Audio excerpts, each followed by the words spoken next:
अगर आपका कोई एक सीरीज है जो 1/1, 1/2, 1/3 and so on till infinity मान लो, ठीक है, ये चलता जा रहा है।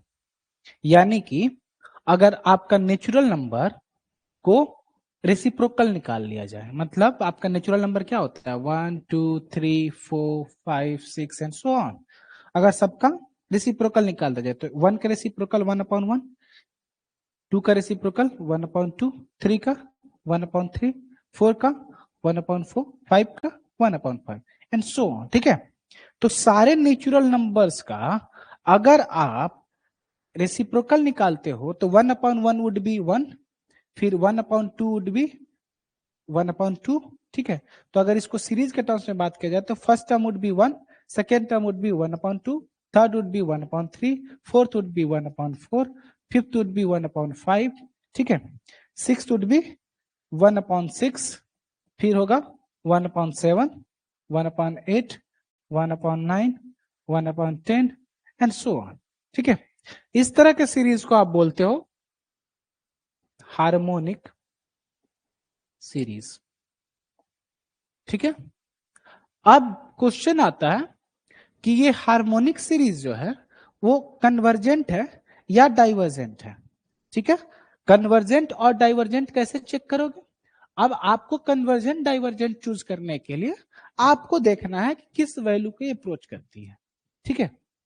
यहां पे आप देख रहे हो कि ये जो वैल्यू है ये आपका किसकी वैल्यू है? एक हार्मोनिक सीरीज की। हार्मोनिक सीरीज आपने कैसे बनाए हैं? हार्मोनिक सीरीज आपका बना है जो भी वे नेचुरल नंबर्स है आपके, सारे नेचुरल नंबर्स का आपने क्या किया? रेसिप्रोकल निकालते गए, रेसिप्रोकल निकालते गए और उसका जो आपने सीरीज बनाया that series is your harmonic series, ठीक है। तो हार्मोनिक सीरीज का मतलब क्या है? जो सीरीज आपका 1/, नेचुरल नंबर्स का जो सीरीज आपने बनाया that series is your harmonic series, ठीक है। अब इस पे क्वेश्चन मार्क आता है कि whether this series is convergent और डाइवर्जेंट। तो आपका क्वेश्चन आएगा कि ये जो सीरीज है ये कन्वर्जेंट सीरीज होना चाहिए। क्यों? क्योंकि 1/n करोगे as n tends to infinity, in that case 1/n tends to 0, ये आपका कहना है। तो इसका मतलब है कि ये सीरीज कन्वर्जेंट होना चाहिए। लेकिन ये एक एक्सेप्शन है, जब भी आपका हार्मोनिक सीरीज के बारे में पूछेगा कन्वर्जेंस डाइवर्जेंस के बारे में, तो हमेशा याद रखना हार्मोनिक सीरीज या कुछ इस तरह का सीरीज दिया होगा या नाम से पूछेगा हार्मोनिक सीरीज, उस समय आप याद रखेंगे कि दिस सीरीज इज डाइवर्जेंट, ठीक है। डाइवर्जेंट क्यों है वो चेक करते हैं। आपका सीरीज कुछ इस तरह से होगा। तो अगर आप इसको पहले नोट डाउन कर लो, ठीक है, उसके आगे बढ़ते हैं।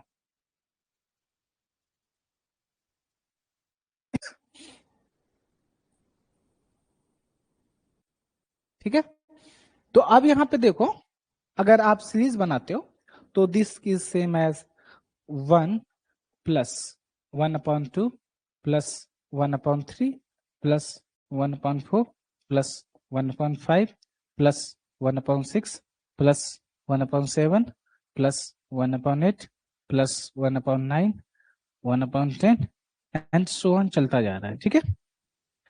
जो पहला टर्म है दैट इज 1, सेकेंड टर्म है इसका वैल्यू है 1/2। अगर इन दोनों टर्म को ऐड किया जाए इन that case you will have 1/3 plus 1/4, ठीक है। This is greater than 1/4 plus 1/4। कैसे? 1/3 1/3 1/4 से बड़ा है, ठीक है। कैसे? this value is 0.25 and this value is 0.33, so 0.33 is greater than 0.25, ये दोनों इक्वल हैं। तो ये अगर इससे छोटा है दैट मीन्स यहाँ लोअर साइन होना चाहिए, यानी कि 1/3 plus 1/4 is greater than 1/4 plus 1/4, और ये वैल्यू कितना है 1/2 के बराबर। यानी कि इन दोनों का सम जो है ये ग्रेटर है हाफ से। उसी तरह अगर इन 4 टर्म्स को ऐड किया जाए तो इन चारों का सम क्या होगा, 1/5 plus 1/6 plus 1/7 plus 1/8. This would be greater than 1/8 plus 1/8 plus 1/8 plus 1/8. क्यों? क्योंकि this 1/5 is greater than 1/8, 1/6 is greater than 1/8, 1/7 is greater than 1/8 and 1/8 is equal to 1/8. ठीक है, तो ये ग्रेटर है, दैट मीन्स इनका जो सम होगा that would be greater than 4/8 जिसका वैल्यू है 1/2, यानी कि ये वैल्यू इन चारों का सम भी ग्रेटर देन 1/2 होगा। उसी तरह अब यहां पे दो, पहले एक लिया, फिर आपने 2 लिया, फिर 4 लिया, अब इसके बाद नेक्स्ट 8 टर्म्स का लोगे। ठीक है, तो नेक्स्ट 8 टर्म्स का जो एडिशन लोगे वो भी आपका हाफ से बड़ा होगा।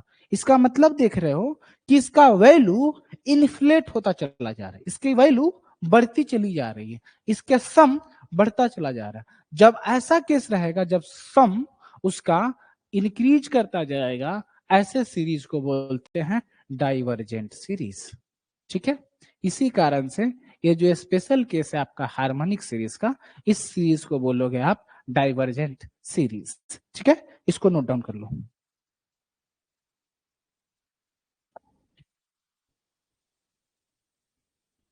चलो इसके आगे करते हैं प्रेजेंट डिस्काउंटेड वैल्यू। ठीक है, अब मान लो आपको जो भी पेमेंट्स मिल रहा है वो पेमेंट एक इनकम फ्लो के तौर पे मिल रहा है, यानी कि जो पेमेंट मिल रहा है वो आपको एंड टाइम के लिए मिल रहा है, एंड टाइम के लिए मिल रहा है, और वो पेमेंट जो है मान लीजिए 1 साल के बाद मिल रहा है। तो this is your A1, A2, A3 and so on till AN। ठीक है, this A1 is the payment after 1 year, after 1 year। जो आप सबस्क्रिप्ट में देख रहे हो 1, ए अगर ये लिखे हो, यहां पे जो 1 है यहां मान लो 2 है, तो इसको बोलते हो आप सबस्क्रिप्ट। ठीक है, और इसको बोलते हो आप सुपरस्क्रिप्ट। अब पेमेंट आफ्टर 1 ईयर को आप डिनोट करते हो A1, मतलब जो भी पेमेंट आपको 1 साल के बाद मिलेगा उस पेमेंट को आपने डिनोट किया है A1 से। तो A2 क्या होगा, पेमेंट आफ्टर 2 इयर्स। A3 क्या होगा, पेमेंट आफ्टर 3 इयर्स। AN क्या होगा, payment after n years. In that case you get this much amount. ठीक है, रेट ऑफ इंटरेस्ट होगा कुछ, मान लीजिए your rate of interest, that rate of interest is P%. okay, so this P% मान लो आपका है 5%। ठीक है, तो ये 5% का वैल्यू को आप लिखोगे, अगर मैं 1/r लिखूं, 1/1 प्लस r, तो इसके जगह पे आप 1/1 प्लस 5 इक्वल टू 1/6 मत करना, ये गलती करते हैं, ये गलती नहीं करना है, ये गलती आपको नहीं करनी है। फिर करना क्या है, तो 1/1 प्लस r का जब भी मैं जिक्र करूं, then you will have this P% being equal to P/100। ठीक है, और ये इसको बोलोगे r। ठीक है, and this would be same as 0.0p। ठीक है, यानी कि P/100, यानी कि इसका जो 5 का वैल्यू है 1 प्लस 0.05 करोगे, this would be same as 1/1.05। ठीक है, ये करेक्ट मेथड है, ये आपका गलत वाला है, मिस्टेक वाला है, तो ये वाला ब्लंडर बचा लेना है। ठीक है, तो अब आपका जो ये एक तरह से आपको पता है कि R का वैल्यू क्या लेना, R का मतलब है P/100। ठीक है, कितने % दिया हुआ है उसको आप कन्वर्ट कर लोगे पॉइंट्स में। ठीक है, तो ये मैंने ऐसे ही लिख दिया, लेकिन P/100 लिखना, क्योंकि 0.0p, P क्या है, कुछ नहीं, P तो अल्फाबेट है, तो वैसे मत मानना। ठीक है, तो यहाँ payment after 1 year, A2 is payment after 2 year, A3 is payment after 3 years. उसी तरह AN is your payment after n years. अब सोचो, अगर आपको कोई पेमेंट दिया गया A01, ठीक है, ये आज का पेमेंट है। तो 1 साल के लिए अगर इसको इन्वेस्ट करोगे, 1 साल के लिए इसको इन्वेस्ट करोगे, तो आपको टोटल 1 साल के बाद कितना मिलेगा, A01 into 1 plus R and this would be say equal to A1, ठीक है। तो ये इन्वेस्ट करने पे A1 मिलेगा। इसका मतलब है this A10 equal to A1 upon 1 plus R, ठीक है। ये एक बार मिलकर के खत्म हो गया।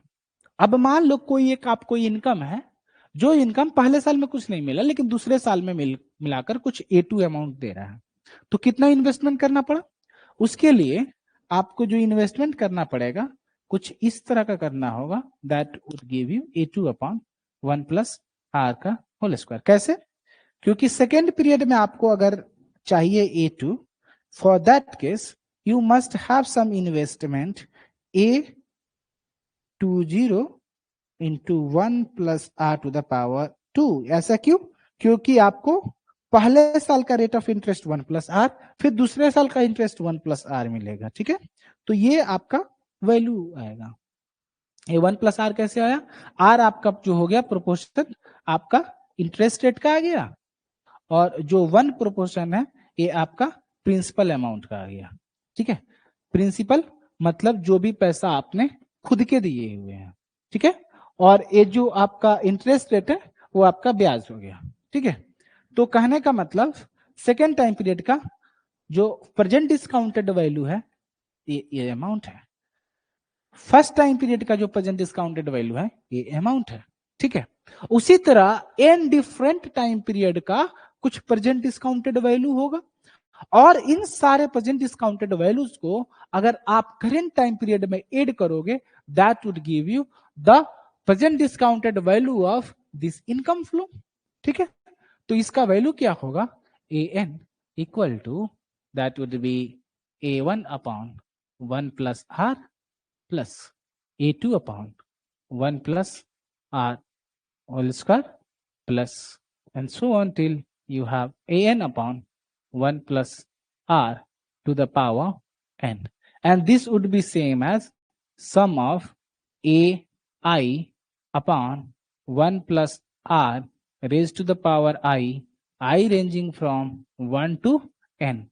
कहने का मतलब आपका I 1 से स्टार्ट हो रहा है, I 1 से, यानी ये 1 फिर 1 upon R to the power 1, ठीक है, तो सेम रह जाएगा। फिर उसके बाद A2 होगा, A2 यहाँ भी 2, फिर उसी तरह an, ठीक है। तो ये आपका नोटेशन हो गया किसका, प्रेजेंट डिस्काउंटेड वैल्यू का। This is for present discounted value. Present discounted value का मतलब है present discounted value at time period 0, initial time period पे क्या वैल्यू मिलना है। और फर्स्ट पेमेंट कब हो रहा है, first payment is after 1 year, ठीक है। पहला पेमेंट कब हो रहा है, after 1 year. First payment is after 1 year. You are not getting the payment at this period, you are not getting payment at the current time period, वरना होता आपका A0। 0 is your initial time period, 1 साल के बाद मिला इसलिए आप लिख रहे हो पहला टाइम A1, अगर इसी टाइम पीरियड पे मिलता that would be your A0, ठीक है। इसको नोट डाउन करो।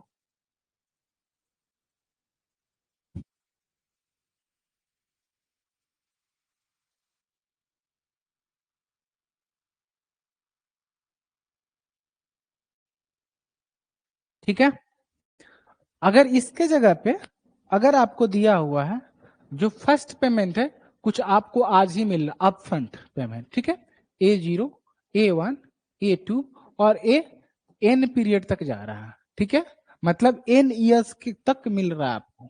तो वैसे केस में आपका इसका वैल्यू क्या होगा, this an would be same as summation of ai upon 1 plus R to the power I will range from 0 to n। ये कैसे हुआ, this is same as your value A0 पहले 0 upon 1 plus R to the power 0, किसी भी base का power 0 is equal to 1, तो इसको आप मिटा सकते हो, लिखने की जरूरत ही नहीं है। और इसी टाइम पीरियड पे अगर आपको पेमेंट मिल रहा है A0 तो ये तो सेम वैल्यू रखेगा इस टाइम पीरियड के लिए. सो that would be your A0 payment in this time period. फिर नेक्स्ट टाइम पीरियड का जो A1 का है उसका वैल्यू प्रेजेंट टाइम में क्या होगा, 1 प्लस आर से डिवाइड कर दोगे, A1 upon 1 plus are to the power 1. फिर क्या होगा, A2 upon 1 plus are to the power 2. ठीक है, and so on till you have an upon 1 plus are to the power n. ठीक है, ये आपका सिनारियो होता है कब, जब your first payment occurs in current time period. That means initial time. Initial time क्या है, 0 टाइम. ठीक है, टाइम इसको ले लो टी नट या 0 कर लो. ठीक है, कोई मतलब नहीं है इसका लिखने का, बस आप समझो इनिशियल टाइम की बात हो रही है. ठीक है, अब मान लो सारे टाइम पीरियड पे आपको ए पेमेंट मिल रहा है, एक ही वैल्यू मिल रहा है. ठीक है, और वो आपको मिल रहा है 1 साल के बाद से. कब मिल रहा है, 1 साल के बाद से. ठीक है, 1 साल के बाद से पेमेंट मिल रहा है. तब आप क्या करोगे, तो आप सेमी वैल्यू लगाओगे और उसके बाद चेक करोगे कि क्या होता है इसका एग्जैक्ट वैल्यू. ठीक है, so you will have the first payment being after 1 year मान लो. ठीक है, ये इस पे रेयरली कभी पूछता है. ठीक है, ये यूज कब होता है, mainly internal rate of return के लिए, उसको भी हम लोग चेक करेंगे. ठीक है, पहले इसको समझते हैं. तो इसको एक बार आप लोग नोट डाउन कर लो, फिर इसके आगे मैं नेक्स्ट पेज पे इसको कराता हूं.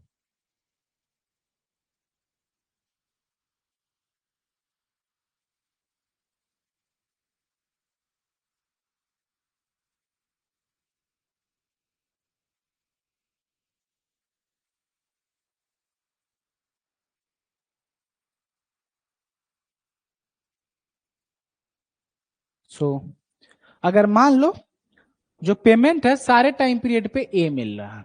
ठीक है, यानी कि सेम पेमेंट आपको हर बार मिल रहा है, तो कितनी बार मिलेगा, n ईयर्स तक.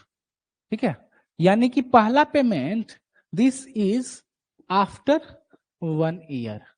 आफ्टर 1 ईयर, आफ्टर 1 साल के बाद. आज कुछ भी नहीं मिल रहा है, 1 साल के बाद मिलेगा. आज कुछ भी काम करोगे 1 साल के बाद पैसा मिलेगा, आज कुछ नहीं मिल रहा, तो उसका टोटल पेमेंट का वैल्यू क्या होगा. सो इसको आप अगर निकालना चाहते हो एन टाइम पीरियड के लिए, तो आप जानते हो कि इसका जो समेशन निकलेगा कुछ इस तरह निकलेगा. पहले टाइम पीरियड के लिए A1 अपॉन 1 प्लस आर, दूसरे टाइम के लिए A2 upon 1 plus R square, and so on till an upon 1 plus are to the power n. और आप जानते हो कि A1 A2 टिल an all have the values a. ठीक है, तो उसको रिप्लेस कर देते हैं. This A1 is a, this A2 is a, this an is a. ठीक है, अब यहां समझो कि जब इसका सम निकालोगे तो ये एक तरह से आपका ज्योमेट्रिक सीरीज दे रहा है. Geometric series lecture 2.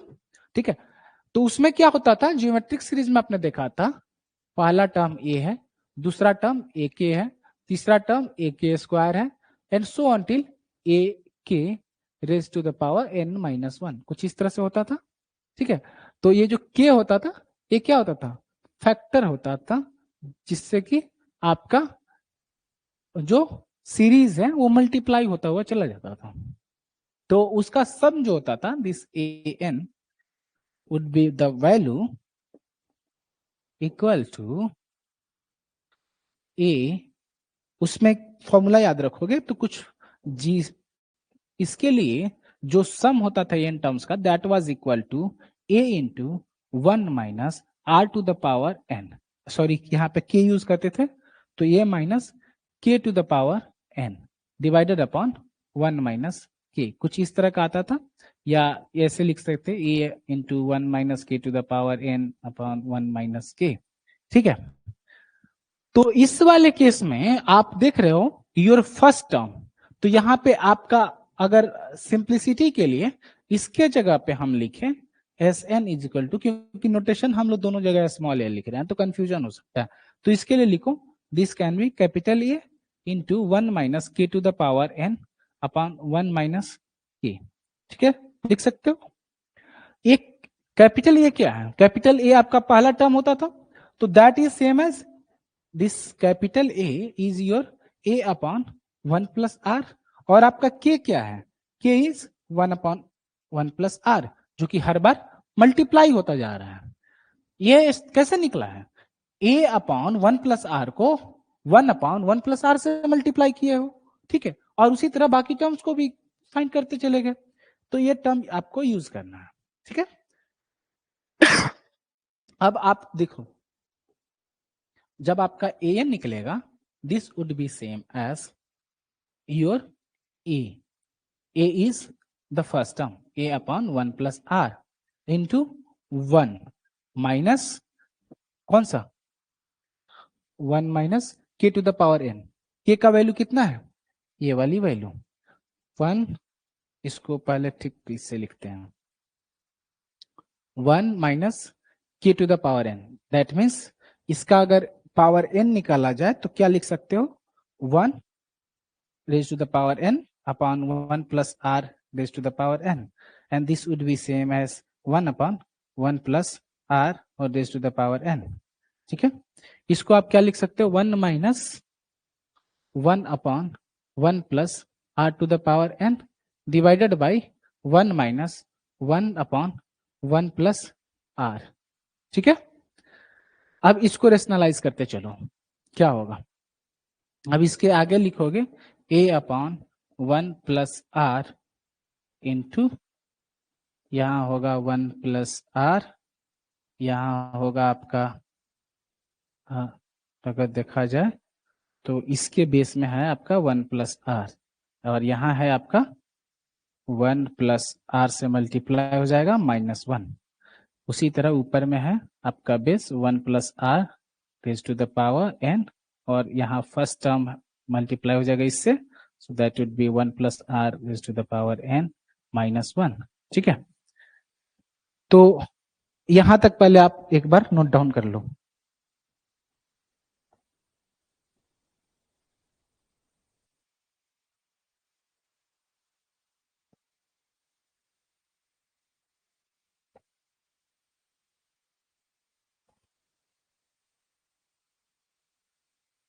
फिर आप इसको लिख सकते हो ए एन इक्वल टू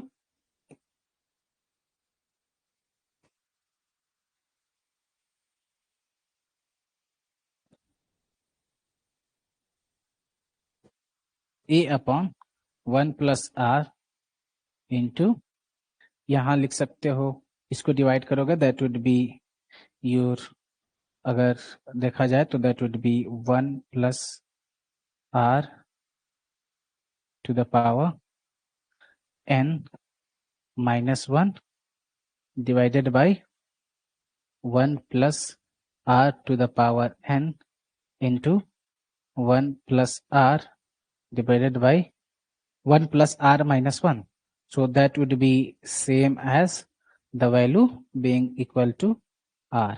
ठीक है, तो ये देख रहे हो 1 प्लस आर और यहाँ भी 1 प्लस आर सब मल्टीप्लीकेशन में है, तो that term will cancel this term.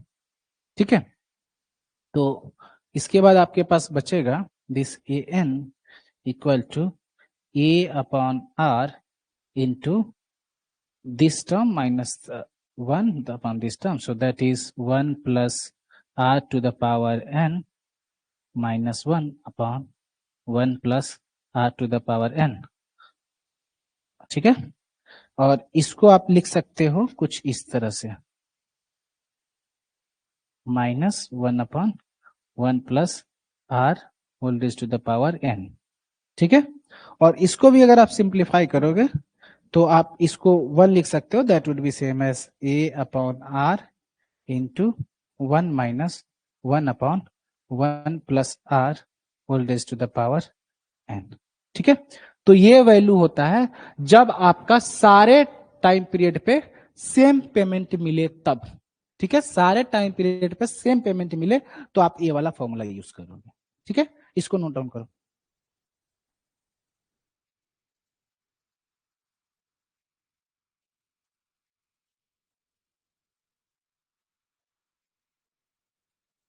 चलो नेक्स्ट टॉपिक है इंटरनल रेट ऑफ रिटर्न।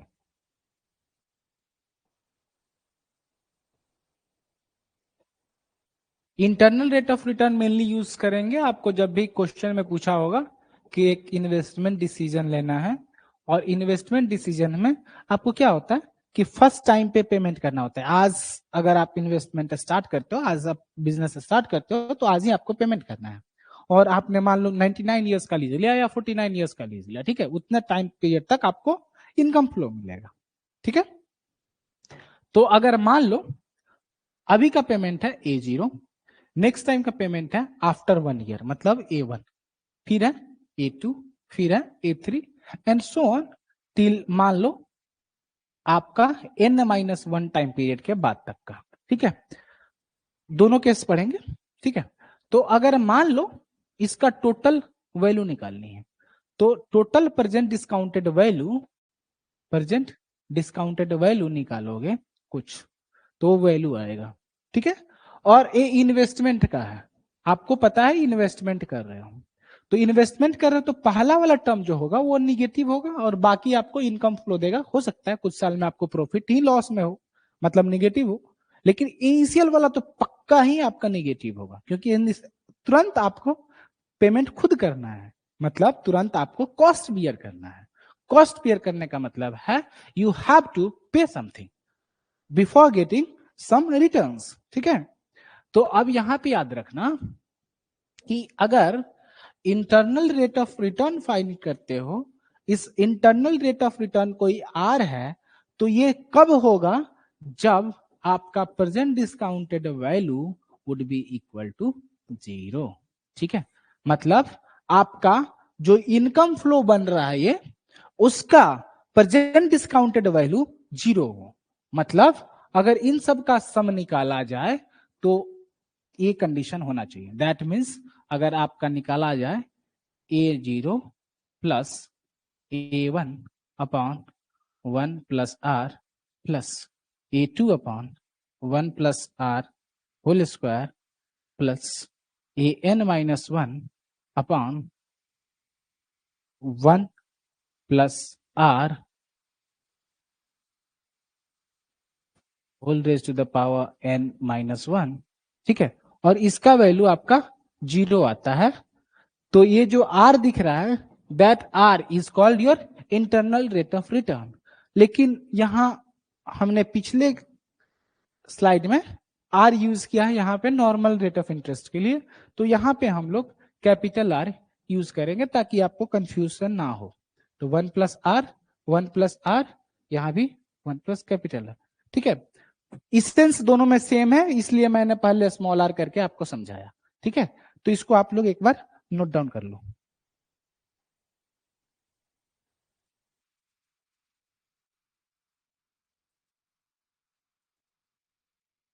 इसको आप चाहो तो लिख सकते हो प्रेजेंट डिस्काउंटेड वैल्यू, ठीक है। एक और दूसरा केस देखो, अगर आपको लगता है कि N-1 नहीं N ही टर्म का देखना है, तो वैसे केस में आपका फ्लो हो सकता है A0 जो अभी करना है आपको पेमेंट, बाद में आपको मिलेगा A1, A2, A3 and so on till AN-1 AN, ठीक है। तो AN जो है वो N ईयर्स के बाद है, AN-1 क्या था N-1 ईयर्स के बाद, ठीक है। तो इसका वैल्यू क्या होगा present discounted value that would be equal to A0 plus A1 upon 1 plus R, A2 upon 1 plus R whole square and so on till you have AN upon 1 plus R to the power N equal to 0, और A जिस R पे satisfy करेगा that R is called internal rate of return. उसी तरह यहां से जो R का वैल्यू निकलेगा ये R जो कहलाएगा इंटरनल rate of return. ठीक है, r that satisfies, or you can say value of r that satisfies this equation is internal rate of return. ठीक है, इसको आप नोट डाउन कर लो, इससे जनरली क्वेश्चन पूछते हैं. ठीक है, मोस्टली आपका इसका यूज पूछता है.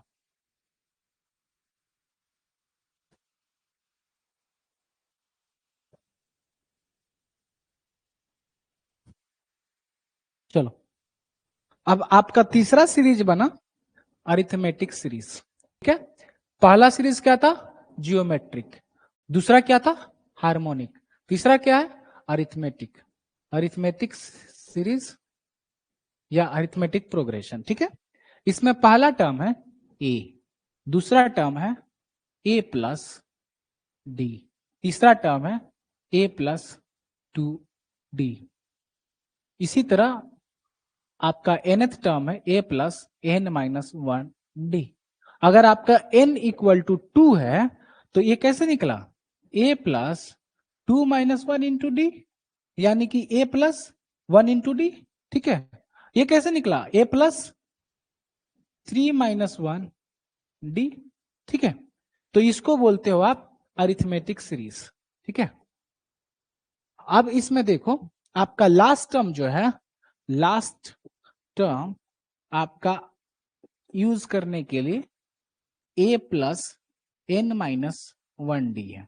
ठीक है, इसको आप रिप्रेजेंट करते हो an से, या कभी कभी आप देखोगे l से डिनोट करते हैं.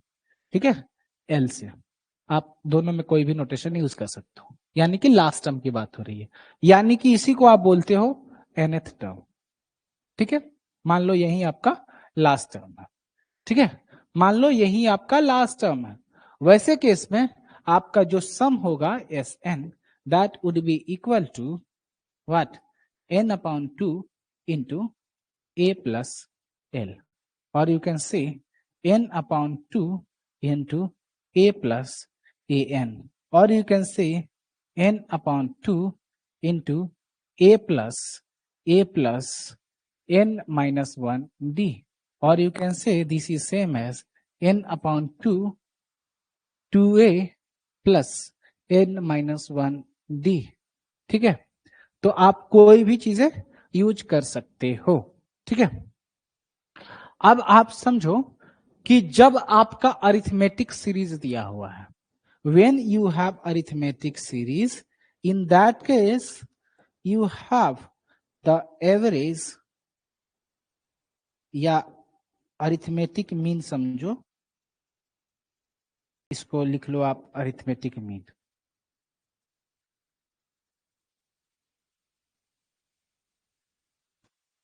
This would be equal to a plus l upon 2, और you can say a plus an by 2. समझ रहे हो? यानी कि पहला टर्म और आखिरी टर्म का जो एवरेज होगा वही आपके अरिथमेटिक प्रोग्रेशन का भी एवरेज होगा. समझ रहे हो? बाकी से मतलब ही नहीं है, पहला टर्म और आखिरी टर्म. क्यों? क्योंकि पहला टर्म और आखिरी टर्म का जो एवरेज होगा वही उसके दोनों सेकेंड लास्ट और सेकेंड टर्म का होगा, फिर थर्ड लास्ट और थर्ड टर्म का होगा. ठीक है, ऐसे ही सबका निकालोगे तो एवरेज आपका निकलेगा, जो कि a प्लस l बाई 2 के बराबर होगा. इसको एक बार नोट डाउन कर लो.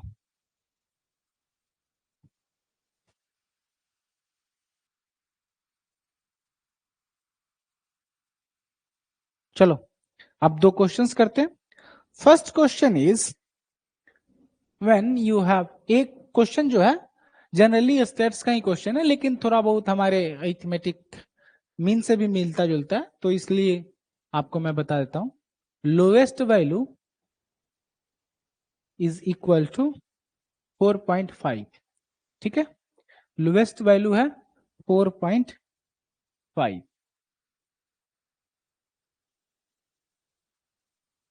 और आपका रेंज दिया हुआ है, this range is equal to 10.9, और आपको अरिथमेटिक मीन दिया हुआ है, arithmetic mean is equal to 19.9.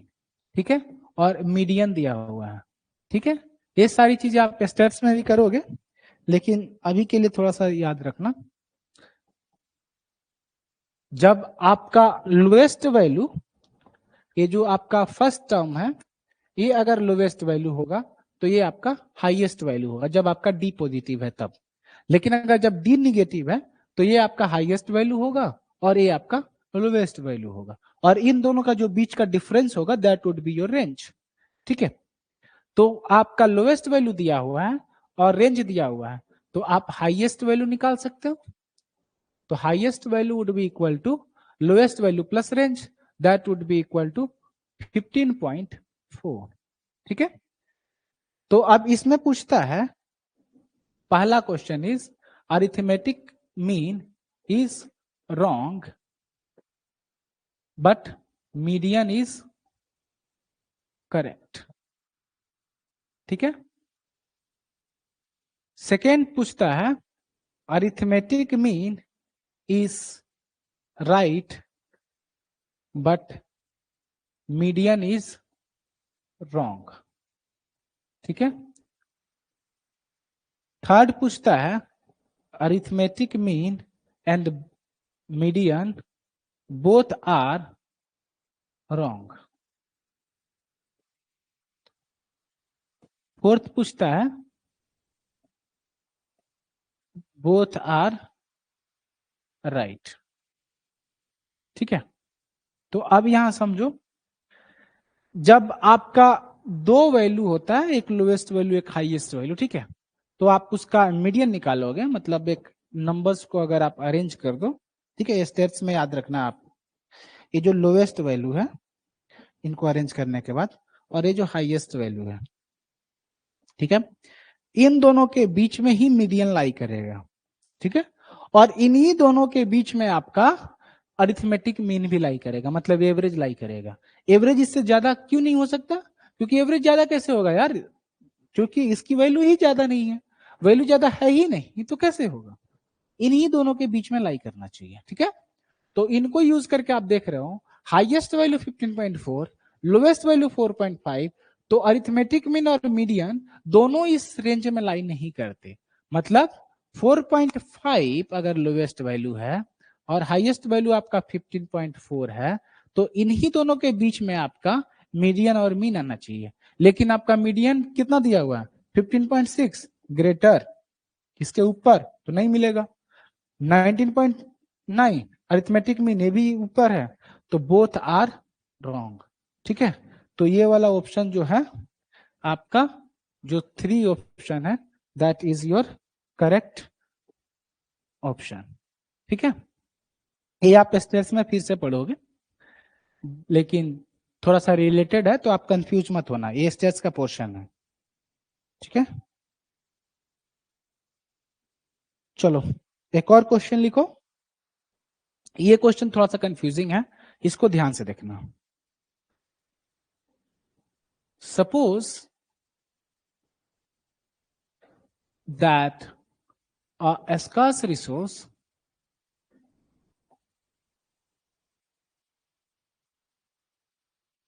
has a constant demand, has a constant demand, मतलब उसका डिमांड कांस्टेंट है। ठीक है,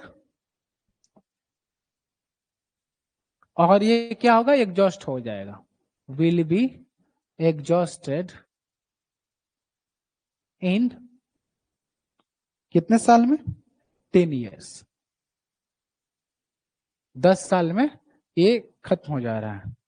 ठीक है, तो एक आपका स्कार्स रिसोर्स है जो कि आपका हर बार डिमांड किया जा रहा है और 10 साल में इसका खत्म हो जाना है। फिर उसके बाद पूछता है कि अगर alternative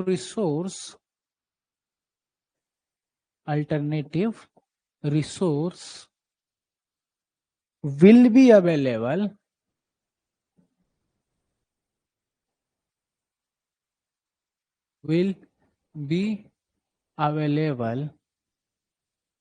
at a price of $40। ठीक है, $40 के प्राइस पे अगर अल्टरनेटिव रिसोर्स अवेलेबल होगा, ठीक है। और साथ में आपको रेट ऑफ इंटरेस्ट भी दिया हुआ है, and rate of interest is 10%, ठीक है। Then what is the price of scarce resource?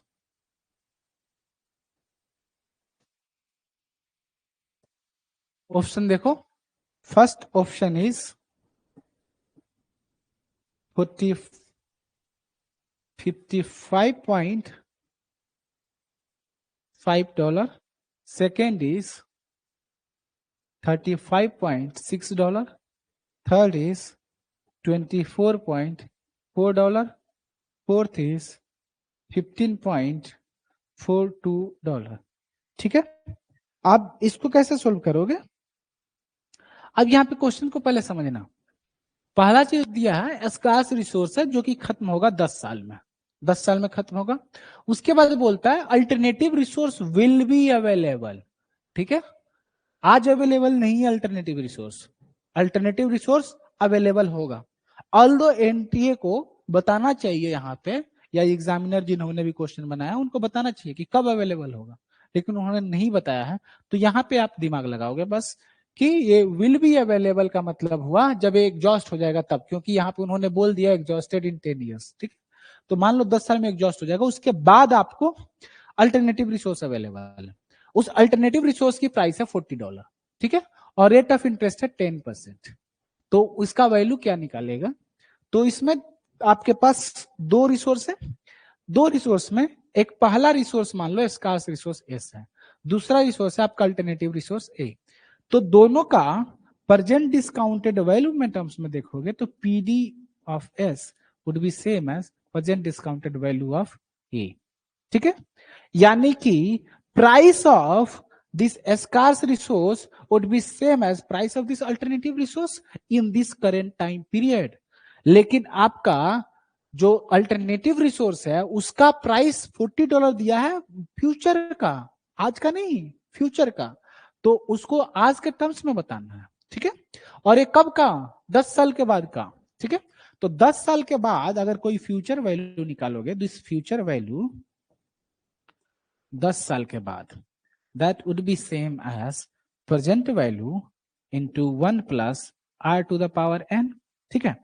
तो यहां पे फ्यूचर वैल्यू जो है आपका $40 दिया हुआ है, ठीक है। दिस इज योर $40 और आपका प्रेजेंट वैल्यू निकालना है। पहले अल्टरनेटिव रिसोर्स का निकालते हैं क्योंकि यहाँ पर अल्टरनेटिव रिसोर्स का दिया हुआ है, इंटू 1 प्लस आर। आर के लिए हमें क्या करना था? रेट ऑफ इंटरेस्ट को 10 को आपको 100 से डिवाइड करना था। So that will be 1 plus 0.1 raise to the power कितना? 10। So this will give you present value of A that is alternative resource equals to, ये प्रेजेंट डिस्काउंटेड वैल्यू है, ठीक है। Present discounted value of A, यही present value है। Present discounted value बोलो या present value बोलो, दोनों बात सेम है, ठीक है। This would be same as $40 divided by 1 plus 0.1 to the power 10, ठीक है। अब इसको कैलकुलेट करते हैं क्या है। तो आप निकालोगे तो आएगा 1 plus 0.1 that would be equal to 1.1 और इसका पावर आपको 10 चाहिए, that would be equal to this point, this thing. So you will have that as 2.59372, ठीक है। और ऊपर में आपको दिया हुआ है 40, ठीक है। सो 40 divided bye 2.59372, that is same as your 15.42 approximately, ठीक है। तो इसको आप लिख सकते हो अप्रोक्सीमेट वैल्यू, ठीक है। तो आपका प्रेजेंट वैल्यू निकल गया अल्टरनेटिव रिसोर्स का, यही तो आपका स्कार्स रिसोर्स का भी वैल्यू होगा। So present value of your scarce resource यानी कि price of your scarce resource would be same as your present value of the alternative resource that is equal to $15.42, यानी कि ऑप्शन 4। ठीक है, तो ये रहा आपका सीरीज का। यहाँ पे आपका टॉपिक जो कंप्लीट होता है set theory, function, series, sequences. ठीक है, इसको आप नोट डाउन करो, कोई डाउट है तो बताओ, इसको आप लोग नोट डाउन कर लो। आज के लिए इतना ही, टेक केयर, बाय बाय।